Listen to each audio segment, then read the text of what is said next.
안녕하세요. 발레린 뉴스 온 에어의 하늘아이입니다. 오늘은 초보자 가이드 두 번째인 테크트리에 대해서 설명을 드리도록 하겠습니다.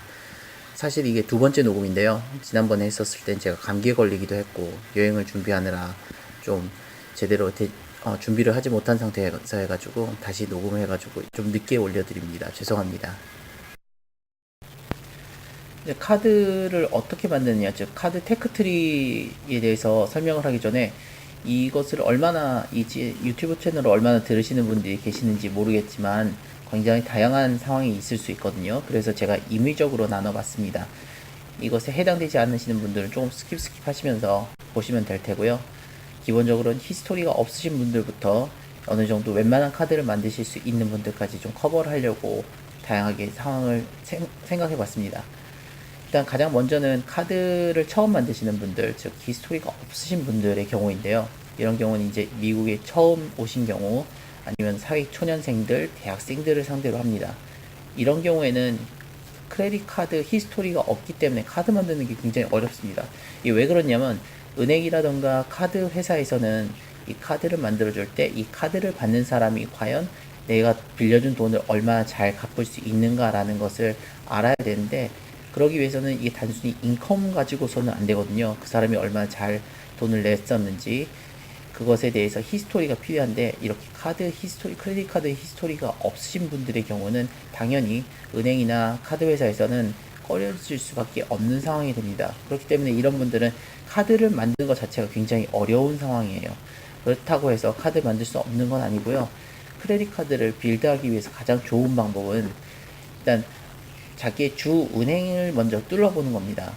특히 미국에 취업 비자로 오신 분들이라던가 사회 초년생 분들 중에서도 좀 대기업에 들어가신 분들의 경우는 그 회사에서 지정된 가장 기본적인 카드 회사, 가장 기본적인 은행이 있거든요. 대부분은 크레딧 유니언이라던가 어느 정도 이상의 은행이기 때문에, 또 그 기업과 오랫동안 거래를 해왔던 기업이기 때문에 자기 은행 계좌를 만든 사람들에게는 카드를 만들어주기 좀 쉽습니다.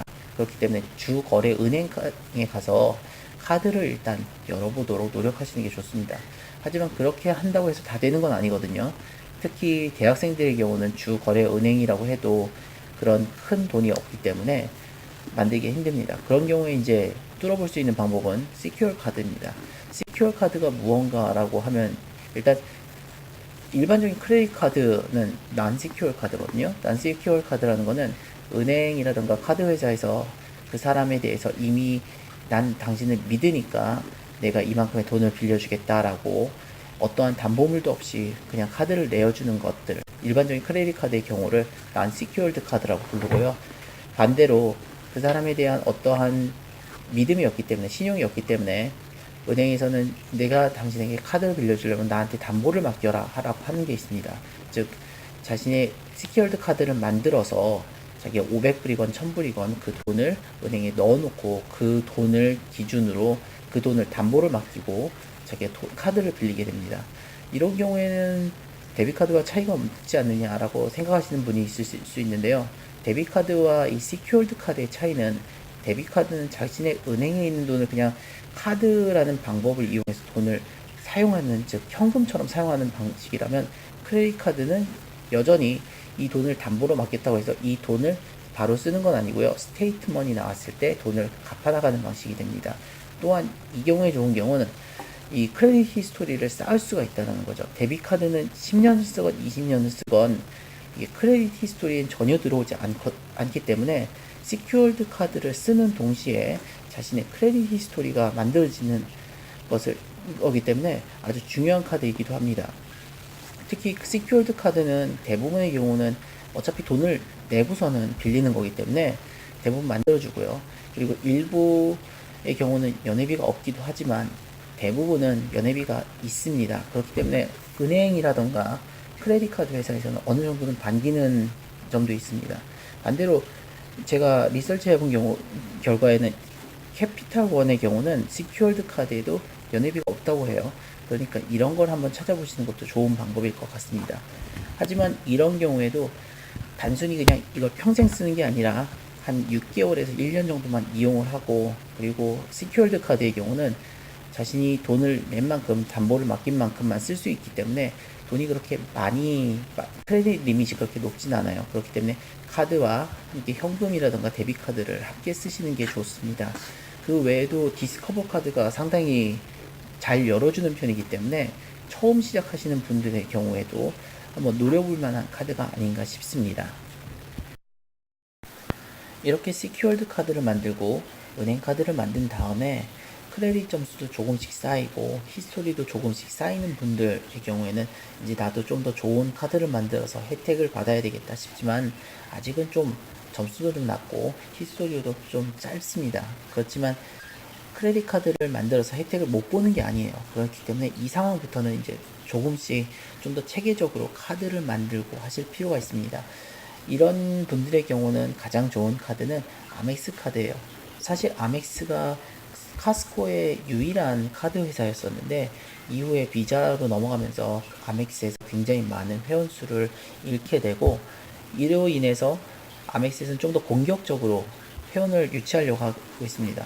그렇기 때문에 신용 점수가 좀 낮은 분들의 경우에도 카드를 만들기 좀 쉬운데요. 특히 얼마 전에 블로그에 올린 것처럼 아멕스 에브리데이 카드의 경우는 시크릿 창으로 들어갈 경우에 약 25,000포인트를 받을 수 있거든요. 연회비가 없는데 25,000포인트는 좀 좋은 시작이라고 봅니다.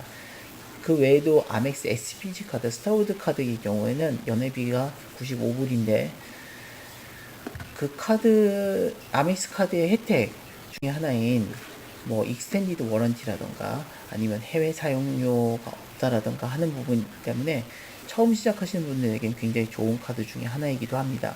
그게 아니면은 카스코에서 발행하는 CT 카드가 있거든요. CT에서 발행하는 카스코 카드가 있는데 이 카드도 굉장히 좋은 카드 중에 하나입니다.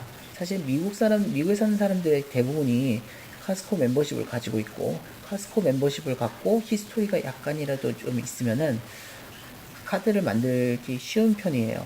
그래서 이 카드를 만들어 가지고 카스코에서 물건을 살 때 2%를 캐시백으로 돌려받는다던가 아니면은 카스코 내에 있는 주유소 아니면 다른 주유소에서 4%의 캐시백을 받는 걸 생각을 하면 꽤 괜찮은 카드 중에 하나입니다. 그리고 얼마 전부터는 해외 이용료도 해외 수수료도 무료가 됐기 때문에 한국에 나가시거나 아니면 멕시코나 캐나다 같은 데 놀러 가셨을 때 이 카드를 쓰셔도 괜찮은 카드 중에 하나입니다. 사실 그럼에도 불구하고 제가 제일 추천하고 싶은 카드는 역시 체이스 프리덤인데요. 체이스 프리덤은 이른바 말하는 평생 카드 중에 하나거든요. 연회비도 없고 하지만 매 분기마다 1,500불까지 총 5배의 UR 포인트를 주기 때문에 굉장히 좋은 카드 중에 하나예요. 그렇지만 지금까지 있는 많은 데이터 포인트를 봤을 경우에는 체이스 은행이 주 거래 은행이 아닐 경우에는 1년 최소한 히스토리가 1년 이상 돼야 그 카드를 받을 수 있다라는 점도 명심하셨으면 합니다. 그 외에도 역시 여전히 디스커버 카드도 만들기 쉬운 카드이기 때문에 디스커버 카드도 한번 생각해 보시는 것도 좋다고 생각을 합니다.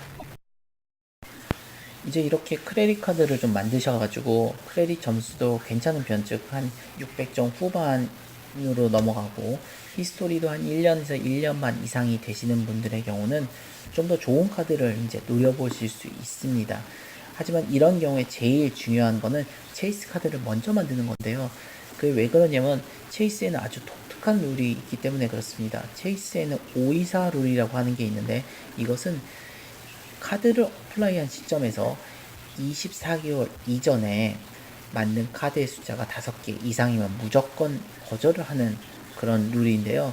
여기서 만든 5가지 카드는 단순하게 체이스 카드만을 의미하는 게 아니라 아멕스 카드나 마스터 카드 아니면 다른 비자 카드나 스토어 카드 아니면 시큐어드 카드를 모두 포함을 하기 때문에 카드를 처음 초반 단계에서부터 미리미리 좀 잘 선택하시는 게 중요합니다. 특히 초반에 이렇게 524 카드들을 먼저 선택을 하는 게 앞으로의 자기 어떤 카드를 열겠다라는 부분에서 굉장히 중요한데요. 이미 600점 후반에서 좀 좋은 카드를 만드는 상황이 되셨으니까 체이스 이 524 카드를 먼저 노리시는 게 굉장히 중요합니다. 체이스 524 카드들 중에서 상대적으로 좀 만들기가 쉬운 체이스 프리덤이라든가 체이스 프리덤 언리미티드는 굉장히 좋은 시작 포인트인데요. 이 두 개 카드는 이름은 비슷하지만 조금씩 다릅니다. 체이스 프리덤 언리미티드는 어떤 상황에도 상관없이 그냥 1불당 1.5포인트를 돌려주는 반면에 체이스 프리덤은 일반적인 경우에는 1불당 1포인트를 돌려주는데 분기별 즉 3개월 매 3개월마다 다른 카테고리를 나와서 그 카테고리에 1,500불까지는 총 5포인트를 돌려준다. 1불당 5포인트를 돌려주기 때문에 자신이 사용하는 스펜딩 방식에 따라서 어떤 카드가 좀 더 좋다라고 선택을 하셔야 될 겁니다. 특히 이 프리덤과 언리미티드 그럼 둘 다 만들면 좋지 않겠느냐 하시는 분들도 계시는데요. 이미 이전에 만들었던 카드의 숫자가 있기 때문에요. 즉 이전에 만들었던 시큐얼드 카드라든가 아니면 다른 아멕스 카드를 만드신 상황에서 또 세 번째 프리덤 카드를 만들었는데 프리덤 언리미티드까지 만들면 이미 4장의 카드를 만든 상황이 되는 거예요. 그럼 그 다음번에 524 룰에 적용되는 카드는 하나밖에 못 만드시기 때문에 상황을 생각을 해서 하나만 여시는 게 좋습니다. 개인적으로는 저는 프리덤 카드를 좀 더 선호를 하는 편이고, 하지만 일반적인 뭐 그로서리라던가 카스코에서 많이 쓰시는 분들은 프리덤 언리미티드를 선택하시는 것도 좋은 방법이기도 합니다. 그리고 600점 후반이라서 아직 좀 점수가 낮은데도 불구하고 체이스가 주 거래 은행이신 분들은 체이스 사파이어 프리퍼드를 노려보시는 것도 굉장히 좋습니다. 체이스 사파이어 프리퍼드는 사실 리저브가 나오기 이전까지는 굉장히 좋은 카드 중에 하나였어요. 특히 사인업 보너스 5만 포인트나 되고 첫해 연회비도 면제가 되고 그 외에도 각종 다양한 혜택이 있기 때문에 굉장히 좋은 카드거든요. 그래서 체이스 은행을 사용하시는 분들은 브랜치에서 한번 자신이 사파이어 프리퍼드를 열 수 있는지 한번 여쭤보는 것도 굉장히 좋은 방법이라고 생각을 합니다. 물론 그런 경우에도 프리덤이나 프리덤 언리미티드 한 장 있는 것도 굉장히 좋은 것이니까 한번 어떤 카드를 먼저 여실지를 생각을 해 보시고 은행에서 한번 또 여쭤보신 다음에 여시는 것도 좋은 방법이라고 생각합니다. 이제 이렇게 크레딧 카드를 만들어서 쓰시다 보면 히스토리도 어느 정도 이상 쌓이고 뭐 한 2년 정도 이상 되면은 점수도 한 700점 초반 중반으로 들어가서 꽤 좋은 점수가 되실 겁니다. 이런 경우에는 이제 다양한 카드 회사에서 그리고 은행에서 카드를 만들려고 날라오는 시점이기도 하고요. 이런 경우에 가장 중요한 건 여전히 체이스 524 카드를 먼저 만드시는 게 굉장히 중요합니다. 이렇게 체이스 524 카드를 먼저 만드신 이후에 다른 카드로 넘어가야지 나중에 이 체이스 524에 해당되는 카드를 만들려고 할 때 또 몇 년을 기다려야 되는 불상사가 일어나지 않거든요. 그렇기 때문에 이 체이스 524 카드를 먼저 만드시고 자신이 어떤 여행을 갈 것인가, 자신의 가족 구성에 따라서 어떤 카드를 먼저 열을 건가에 대해서 좀 더 생각을 해 보셔야 되는 상황이기도 합니다. 그럼에도 불구하고 제일 먼저 만들어야 될 카드가 무언가라고 물어보신다면 저는 여전히 체이스 사파이어 프리퍼드나 아니면 체이스 사파이어 리저브를 먼저 만드셔야 된다고 생각을 합니다. 왜냐면 이 카드로 받는 포인트, 즉 얼티메이트 리월드 포인트는 다른 항공사라던가 다른 호텔로 전환이 가능한데 그 중에서도 대한항공으로 전환할 수 있는 카드 중에 하나거든요. 그렇기 때문에 이 체이스 사파이어 프리퍼드 혹은 리저브 둘 중에 하나를 먼저 시작하시는 게 좋습니다. 특히 체이스에서 룰을 얼마 전에 바꿔가지고 체이스 사파이어 계열 중에 하나라도 갖고 있을 경우에, 하나라도 만들었을 경우에 그 만든 시점에서 24개월 이후에 다른 사파이어 카드를 만드실 수 있고요. 또한 사인업 보너스를 받은 이후부터 24개월이 지난 시점에서 새로운 카드를 만들어서 그 사인업 보너스를 받을 수 있기 때문에 기본적으로는 사파이어 카드 프리퍼드나 아니면 리저브 한 장을 만드시면 앞으로 그 이후부터 27개월 정도 이후에 다른 카드를 만들 수 있다고 생각하시는 게 좋습니다. 그렇기 때문에 처음 선택할 때 어떤 카드가 중요할까, 어떤 카드가 더 나에게 좋은 카드일까를 잘 생각을 하시고 만드시는 게 중요하다고 생각을 합니다. 이 사파이어 프리퍼드와 리저브의 차이에 대해서는 제가 나중에 또 설명을 드리도록 하겠는데요. 기본적으로는 연회비의 차이라던가 혜택의 차이가 있기 때문에 적어도 차이점에 대해서 잘 생각을 해보시고 선택을 하시는 게 중요하다고 생각을 합니다. 그 외에도 체이스 메리엇 카드가 있는데, 호텔 포인트가 필요하신 분 아니면 숙박권이 필요하신 분들의 경우에는 이 카드를 노려보시는 게 굉장히 중요하다고 생각을 합니다.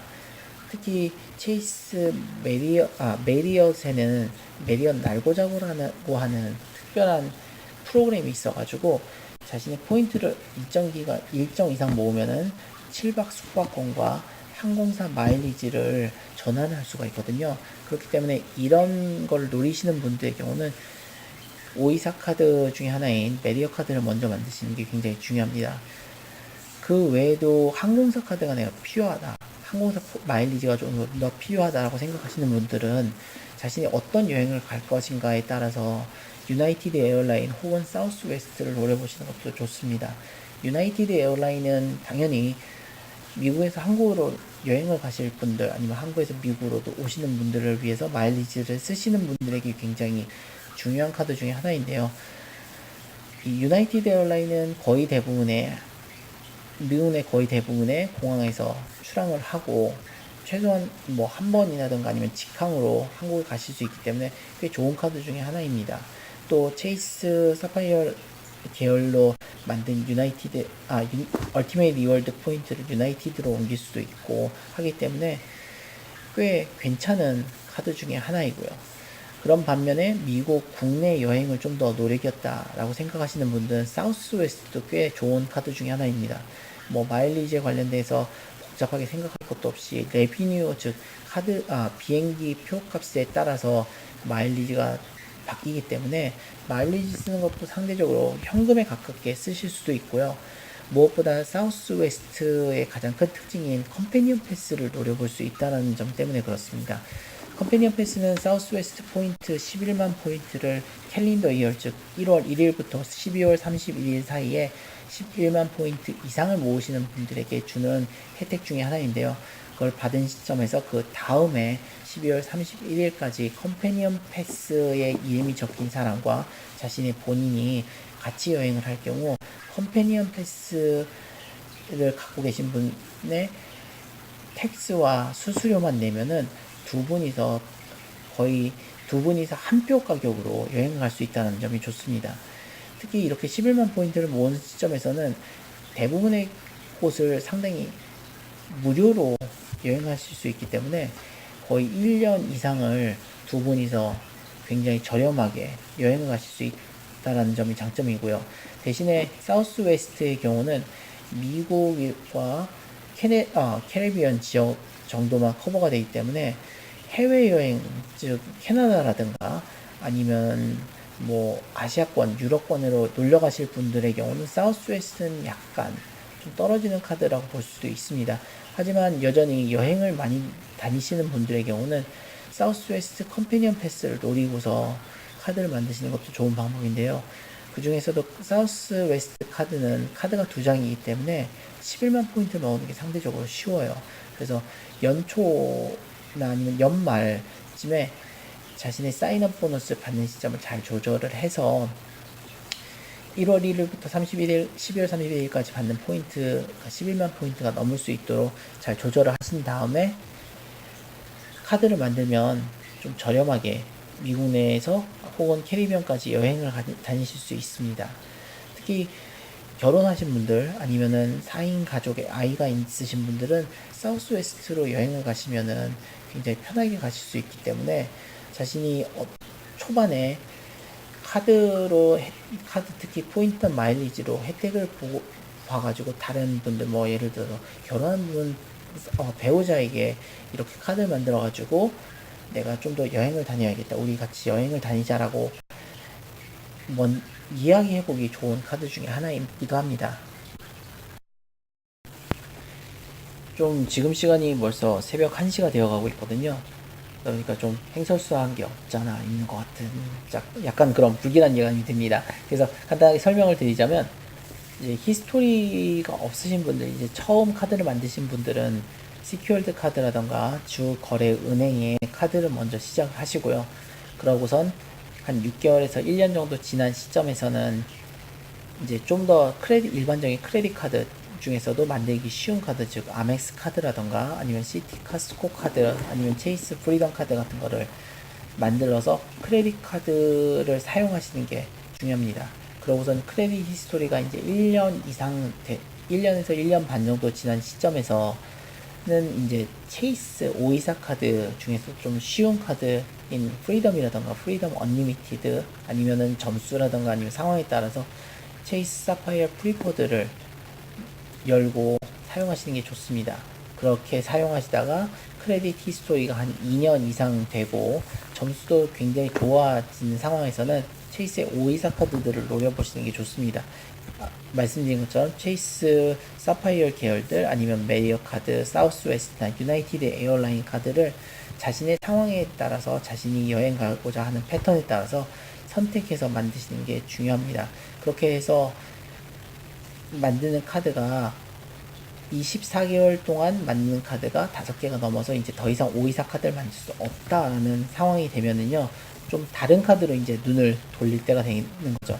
체이스 내에서도 524에 해당되지 않는 카드들이 있고요. 예를 들어서 영구 BA 카드라던가 아니면 하얏트 IHG 카드 같은 걸 노리실 수도 있고요. 다른 아멕스 카드나 바클레이, 시티 카드들을 노려보시는 것도 좋은 방법입니다. 근데 그거는 이제 좀 나중에 제가 기회가 되면 또다시 카드의 차이점에 대해서 설명을 드릴 테니까 그거를 들어보시고 선택을 하시는 것도 좋은 방법일 겁니다. 이게 녹음을 잘하고 아니면은 편집을 잘하시는 분들은 처음부터 끝까지 그냥 쭉 하신다던가 아니면 뭐 틀리는 부분이 있으면 좀 편집을 좀 하면 되는데, 제 경우는 그런 게 아니라 그냥 틀리면은 다시 그 부분을 다시 녹음을 하고 지우고 다시 녹음을 하고 하다 보니까 이게 좀 실수를 하더라도 그냥 대충대충 넘어가는 경우가 있습니다. 그래서 하다 보면 조금 말이 씹히기도 하고 중간중간에 생각하는 버퍼링이 생기기도 하고 아니면 했던 말을 또 하기도 하는데요. 그런 부분은 제가 이렇게 녹음을 하기 때문에 그런다라고 생각을 하시고 좀 용서를 해주셨으면 합니다. 오늘은 초보자 가이드로 테크트리를 했는데 사실 중간중간에 제가 못한 이야기들이 꽤 많이 있어요. 예를 들어서 사파이어 카드의 차이점이라던가 아니면 다른 카드와의 특징, 아니면 초반에 열만한 아멕스 카드에 대해서도 제가 간단하게만 설명을 드렸는데 나중에 기회가 되면은 이 부분에 대해서 좀 더 자세하게 설명을 드리도록 하겠습니다. 이거 들으시고서는 혹시라도 궁금하신 사항이 있다던가 아니면 제 설명이 좀 부족한 부분이 있다고 생각하시면은요, 제 블로그라던가 유튜브에서 질문을 올려주시면은 제가 최대한 빨리 그것에 대해서 답변을 올려드리도록 하겠습니다. 아니면 나중에 다른 부분에 대해서 좀 더 설명을 해줬으면, 좀 더 자세하게 설명을 해줬으면 한다라고 생각하시는 부분이 있으면요, 역시 댓글이라던가 아니면 제 블로그에 따로 코멘트를 달아주시면은 그거에 대해서 나중에 또 올리도록 하겠습니다. 지금까지 발레린 뉴스 온에어의 하늘아이였습니다. 주말 잘 보내세요.